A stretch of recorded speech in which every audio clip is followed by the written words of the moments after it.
From our visit, I can say that the commitment of the armed forces of this country is unparalleled to anybody. For the conditions, their commitment and the conditions they find themselves, yet they are very patriotic and laying their lives for the security and the safety to protect us is commendable.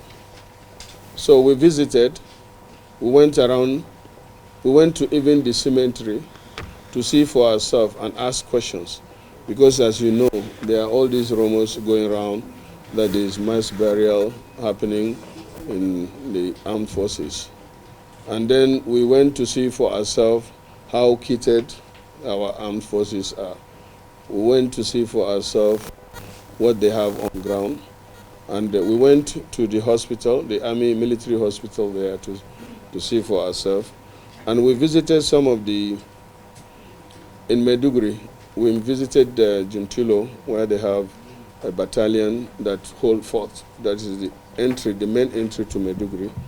And then we also went to what they call the cashew plantation, where they have a battalion there. And that is a known route of Boko Haram from Sambisa coming to attack Maiduguri.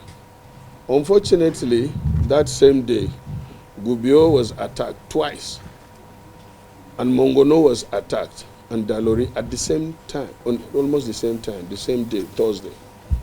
4 attacks were carried out. But fortunately, our soldiers stood up to them, and they were, able to repel them, and that is the best they can do because of what they have available to them. The summary of this is that we are in a war. And as I just addressed the Senate now, when you are in a war situation and you are budgeting 10.3 trillion and you are allocating less than 1% to defense, that does not show that we are serious about it. The defense, not army, is allocated 100 billion. That is less than 1%. I was hoping that it's 10%. So when I did the calculation, it's less than 1%.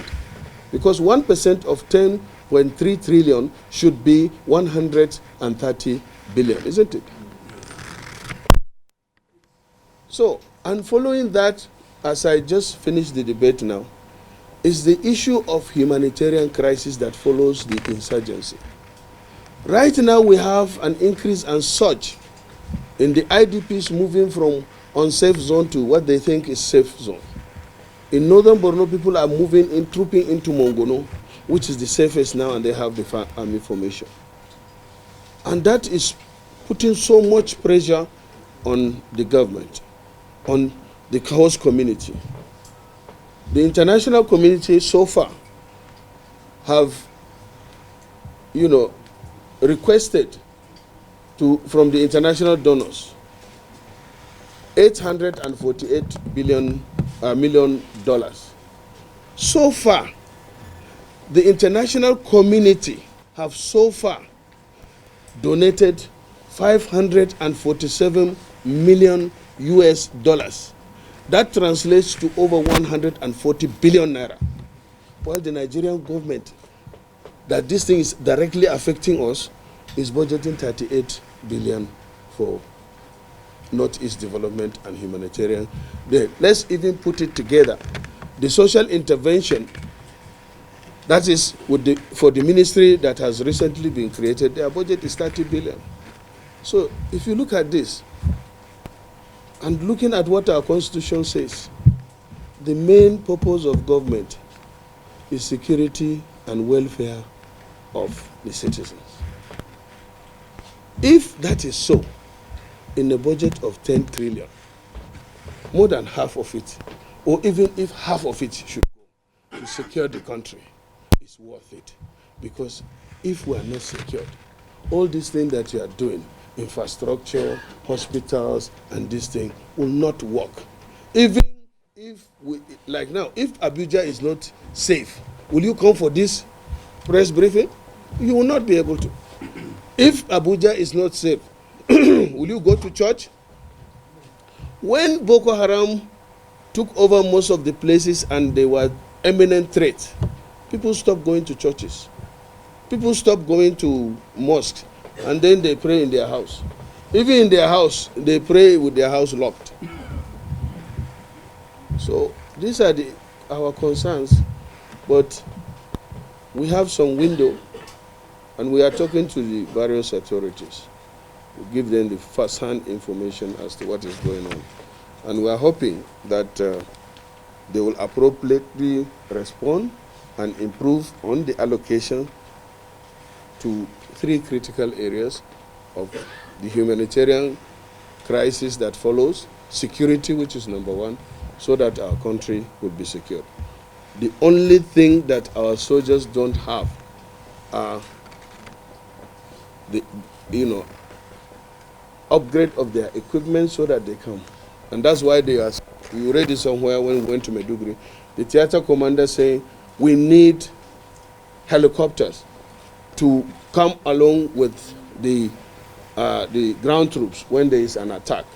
That way they can eliminate Boko Haram in 3 months. I think he said it, the theater commander. And the Nigerian army should be kitted, well kitted. Common helmet, bulletproof, boots, uniform, new rifles should be provided. And you can't do that with the paltry sum of 10 billion. And this war needs to be won. The war is won, but the Boko Haram needs to be eliminated. Well, Boko Haram has been defeated, but they are operating in 3 black spots. And from those 3 black spots, they incessantly now, launch attack, not only on the civilian population now, but they take on our soldiers. So far, from the record we saw in the cemetery, I think we lost, by their record there, over 847 soldiers. And that is in that cemetery alone. No, not this year. From 2013 to date, that is their record. And that in that cemetery, they have army cemeteries elsewhere. They have some in Abuja. They have where they bury their victims. But that allegation that there is mass burial, when I saw it there, it's not true. Nigerians don't do that. Nigerians and Nigerian army will never do that. In fact, if any of them is missing, they go out to search to get that person to declare, to know whether he is dead or alive. And even if he's dead, they try to retrieve the body. When we went to the mortuary, we saw some bodies there. And I asked, why didn't you bury them? They said, no, they have their tradition. They must inform the parents, the family. Then they must do arrangement for military burial. That's a true process. And then they ask us now to go and lay it as usual. So that is, I can tell you that we went, ask questions by the side. That is not true. But another area of concern which the Senate will definitely look into is this allegation that the various NGOs in that area are conniving with the insurgents, providing them information, logistics, and so many things. Well, I have been critical about this from the beginning, and people used to warn me that, look, you are so vulnerable. But it has come out now that 1 or 2 of the so-called NGOs operating there are actually aiding and abetting and supporting the insurgents. But we'll do an investigation and we will hear if we have the evidence. So far, we have evidence. We just want to make it credible. The evidence are there, and the common questions are even there. I have asked them before, and you too would wonder. When Chibok girls were released, we were very happy and jubilating. some people went and negotiated for them, for their release, isn't it? If you go for negotiation, that's common sense. If you say, okay, I'll give you half, you do this, then it means the other half is safe and available, isn't it? But now, how many years? Then what happened? Who was responsible? All these questions are yet to be answered. When the Chiwa girls were abducted, only one was there remaining. But you negotiated for the rest. Then what happened with the only one? But the press is saying government should do that. Government cooperated. I'm sure that the money that was paid came from government. But those in between, what are they talking about? They want to create problem? If not, right from the way, if I'm the one negotiating, and I have 100 Muslims there that can be released, for that Christian, I'll cut off the deal. If you are giving me all these children for social or whatever, give all of them to me. But if you are keeping one of them, you can all as well keep all the rest. But nobody is talking. Everybody is just saying, bring back Leah, bring back Leah. Who are these people? So these are the questions you should ask. These are the questions you to express because you get more information than us to find out what's going on. Not just saying so, on what do you do that? You call that a source that doesn't want to be disclosed, or what do you call it? I say it is you that you don't want to disclose. Anonymous. So you people should do investigation, please, because this thing will affect all of us. Remember, in 2014, when Boko Haram, captured Borno, or when it started in Borno, you people think that it is Borno's problem. Yes, it is our children, our youth that are mostly engaged in this, but they are Nigerians. Before you know, Abuja is not safe. Before you know, even Lagos was under threat, and everywhere was under threat. The challenge we are facing in the security sector, to me, is something that can be addressed within 6 months to 1 year, if proper attention is paid to it. You can't go to a war and then you are budgeting 100 billion. That is not, we are not starting. See, if your house is burning, you should leave everything and put off that fire first before you start talking of anything. Can you ask your children to be eating or sleeping while the fire is burning, and you alone will go there and say you want to put off the fire? You invite your neighbor, you invite your children, let them go and put the fire first.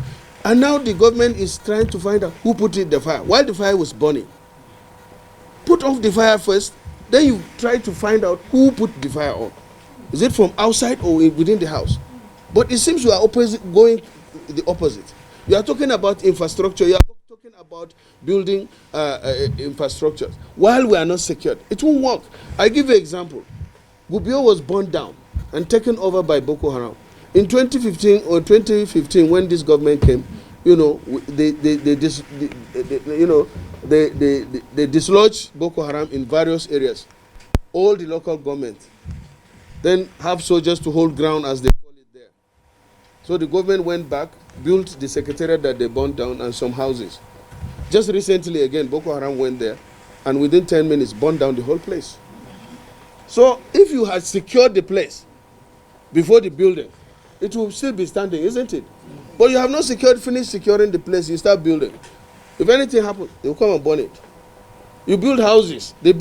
Government and MDG and the federal government went to build houses in Magumeri, over 300. Nobody is there now because people ran away. Well, there are soldiers there, but people are scared. You've seen your neighbor being slaughtered. The trauma cannot allow you to go back there. And even the soldiers will say it's not safe. They are ready to give up their life, but they want to keep you alive. So if they put you there, your life is at risk. Because these people are engaged in guerrilla warfare. They come and hit them and run. So we need to address these issues squarely. The good thing about it, as the theater commander said, if the Nigerian army have what they want, they can defeat Boko Haram. They said it. or they can finish with Boko Haram within a short time. And another thing is, the whole of that vast Borno Yobe axis and where the Operation Rafia Dole is operating, they only have 33 soldiers, according to them, 30,000 soldiers. The whole Nigerian army, we have 150,000 Nigerian army with 6,000 officers, as it is now. We have 370 police in this whole country of nearly 200 million. 370,000 policemen to police over 200 million.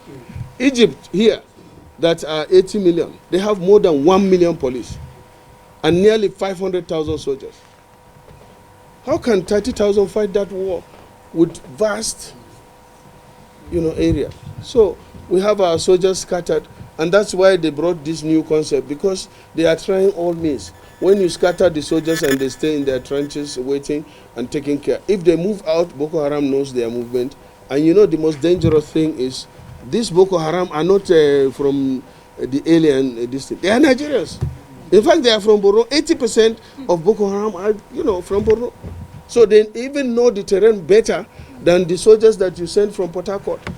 The Nigerian army wants aviation, to have their aviation. So they want what they call Nigerian Army Aviation. And they say they are part of their request is that they want helicopters they can build, if they, like in Mongono now. Mongono is one of the brigades where the theater is operating, and the Joint Task Force is in Baga.